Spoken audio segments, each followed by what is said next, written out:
Good morning everyone. आज हम देखेंगे chapter 40 chemotherapy of parasitic disease. इसमें हम डिस्कस करेंगे हेलमिंथाइसिस एंड एंथेलमेंटिक्स। तो फर्स्ट हम इसका इंट्रोडक्शन देख लेते हैं।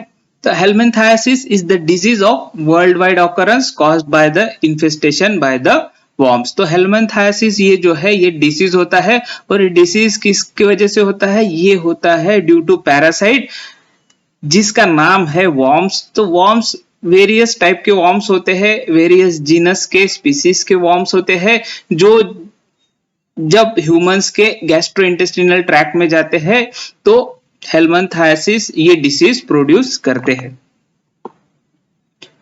Anthelmintics are the agents used to treat the helminthiasis. तो हेलमिंथाइसिस को ट्रीट करने वाले एजेंट्स को हम बोलेंगे एंथेलमेंटिक्स। तो एंथेलमेंटिक्स ये ऐसे एजेंट्स है जो कि हेलमिंथाइसिस को ट्रीट करने का काम करते हैं। अब इसमें 3 टाइप्स के पैरासाइटिक वॉर्म होते हैं जो कि हेलमिंथाइसिस प्रोड्यूस करते हैं, जिसमें आता है निमेटोड्स, सिस्टोड्स एंड ट्रिमेटोड्स। तो ये 3 टाइप के जो वॉर्म्स है ये ह्यूमन बॉडी में जाते हैं और हेलमिंथाइसिस ये डिसीज प्रोड्यूस करते हैं, जिसमें निमेटोड्स, सिस्टोड्स और ट्रिमेटोड्स ये आते हैं। तो एंथेलमेंटिक्स में एक आता है वर्मीफ्यूज। तो वर्मीफ्यूज क्या है? ये ऐसे एंथेलमेंटिक ड्रग है जो कि हेलमिंथ्स को पैरालाइज करते हैं। जो इंटेस्टाइन में और जो गैस्ट्रोइंटेस्टिनल ट्रैक्ट में जो हेलमिंथ्स और जो वॉर्म्स होते हैं उन्हें पैरालाइज करने का काम जो है ये वर्मीफ्यूज ये कैटेगरी के एंथेलमेंटिक्स ड्रग करते हैं। उसके बाद आते हैं वर्मीसाइड पे। तो वर्मीसाइड ये ऐसे एंथेलमेंटिक ड्रग है जो कि पैरासाइटिक वॉर्म को डायरेक्ट किल कर देते हैं।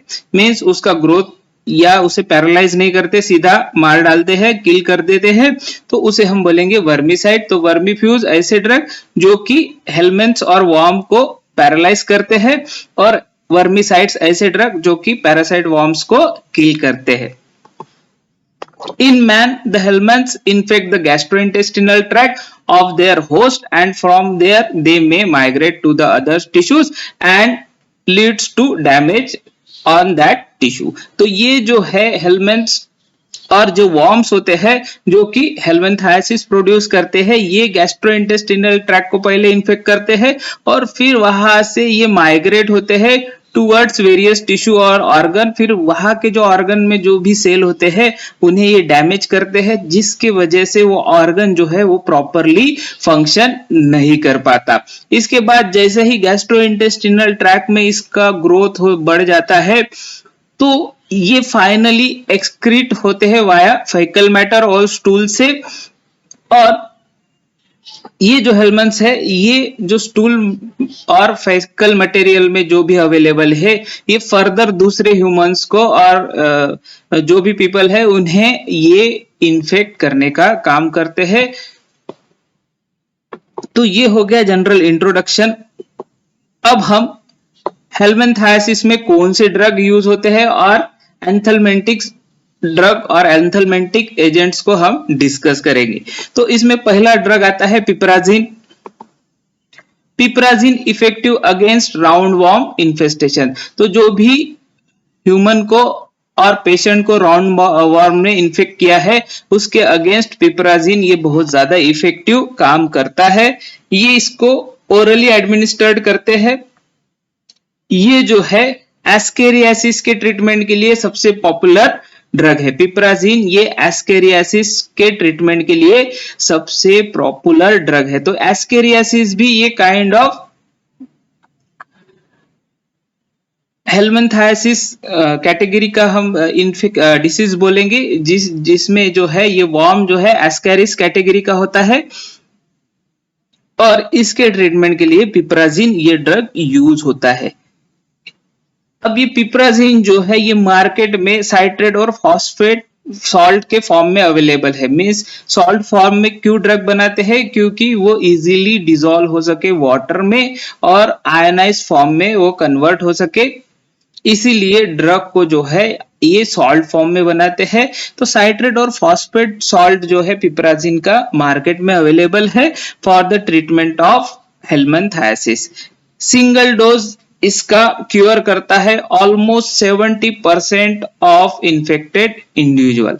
तो सिंगल डोज अगर हम पेशेंट को देते हैं तो पेशेंट जो है वो क्योर हो जाता है। तो आउट ऑफ 100 पेशेंट 70% पेशेंट जो है एक ही डोज में ठीक हो जाते हैं इन केस ऑफ एस्केरियासिस। उसके बाद सेकंड ड्रग है mebendazole. It is a broad spectrum anthelmintic drug because it is effective against nematodes and cestodes. तो ये जो है मीबेंडाजोल ये ब्रॉड स्पेक्ट्रम एंथेल्मेंटिक ड्रग है क्योंकि ये वेराइटीज ऑफ वॉर्म्स के अगेंस्ट काम करता है, इफेक्टिव है, जिसमें निमेटोड्स और सिस्टोड्स आते हैं। ये कैटेगरी के जो वॉर्म्स है उसके अगेंस्ट मीबेंडाजोल बहुत ही ज्यादा इफेक्टिव है।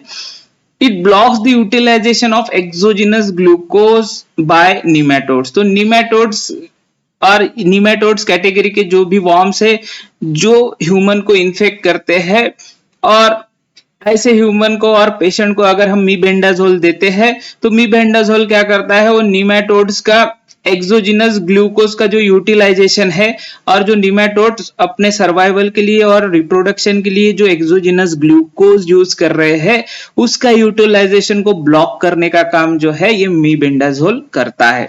तो इस तरह से स्टैटिक इफेक्ट जो है ये वॉर्म्स में मीबेंडाजोल दिखाता है। This leads to the death of parasite and expel from the gut। तो जिसे भी निमेटोड्स और सिस्टोड्स का इन्फेक्शन हुआ है और डिसीज हुआ है helminthiasis due to nematodes and cestodes, तो उसमें अगर हम मीबेंडाजोल देते हैं तो वो क्या करेगा, उनका यूटिलाइजेशन जो है ग्लूकोज का, एक्सोजिनस ग्लूकोज का, उसे ब्लॉक कर देगा, जिसकी वजह से निमेटोड्स को खाना नहीं मिलेगा जो कि ग्लूकोज है और उसके वजह से वो मर जाएगा और फाइनली थ्रू फेकल मटेरियल और स्टूल वो बॉडी से बाहर निकल जाएगा। It is remarkably safe drug as it does not show any toxicity. तो ये बहुत ही सेफ ड्रग है और इसका कोई भी इतना ज्यादा टॉक्सिक इफेक्ट नहीं है। Administration of additional purgative drug is not required. तो इसके लिए परगेटिव ड्रग का भी जरूरत नहीं पड़ता है। परगेटिव ड्रग क्यों जरूरत पड़ता है, परगेटिव ये जो है पेरिस्टाल्टिक मूवमेंट बढ़ाता है जिसकी वजह से जो है फेकल मटेरियल जो है वो बॉडी से बाहर निकलता है। बट मीबेंडाजोल के कंडीशन में हमें additional purgative material additional purgative drug देने का जरूरत नहीं है क्योंकि मीबेंडाजोल जो है ये पेरिस्टाल्टिक मूवमेंट जो होता है जीआई ट्रैक्ट का उससे अफेक्ट नहीं करता है। सिर्फ ये जो पैरासाइट है, जो वॉर्म है, उस पे काम करता है और जो पेरिस्टाल्टिक मूवमेंट है वो नॉर्मली चलता है, इसलिए हमें एडिशनली परगेटिव ड्रग देने का जरूरत नहीं है।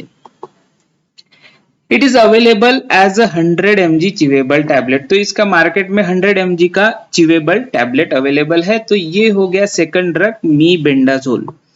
उसके बाद हम थर्ड ड्रग पे आते हैं पायरेंटेल पैमोएट पे।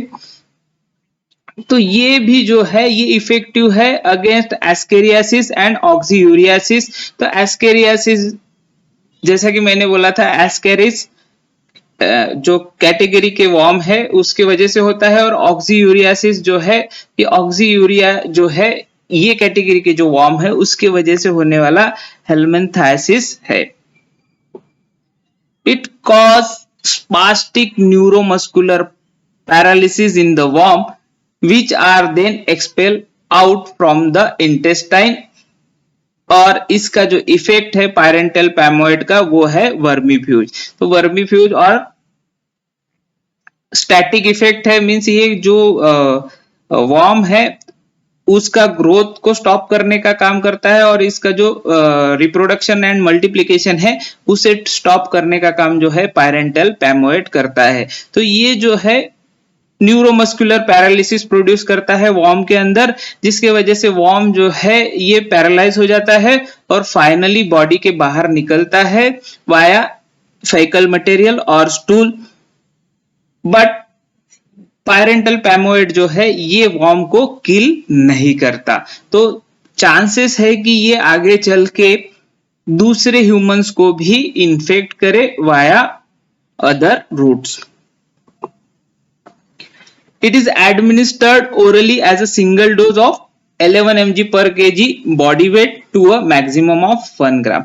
तो ये जो पैरेंटल पैमोएड है इसका जो सिंगल डोज है ये कैलकुलेट करते हैं according to body weight of patient. तो बॉडी वेट जो भी पेशेंट का है उसका 11 mg पर केजी के हिसाब से डोज कैलकुलेट होगा और उतना डोज हम पेशेंट को देंगे। बट इसका जो लिमिट है ज्यादा से ज्यादा हम पेशेंट को 1 ग्राम दे सकते हैं, इसके ऊपर हम इसे नहीं दे सकते। For hook worms this dose is given for 3 consecutive days। तो अगर पेशेंट को हुक वॉर्म्स के वजह से इन्फेक्शन हुआ है और डिसीज हुआ है तो ये जो ड्रग है पैरेंटल पैमोएड इसे 3 दिन के लिए वो पेशेंट को दिया जाता है। अब ये डिसीज के साइड इफेक्ट है नॉशिया, एनोरेक्सिया और ड्राउजीनेस। तो जो भी पेशेंट ये ड्रग को ले रहा है उसे नॉशिया फीलिंग रहेगा, मीन्स थोड़ा सा जी मचलना। Anorexia means loss of appetite, उसे भूख नहीं लगेगा। ड्राउजीनेस रहेगा मीन्स लेजीनेस रहेगा थोड़ा सा।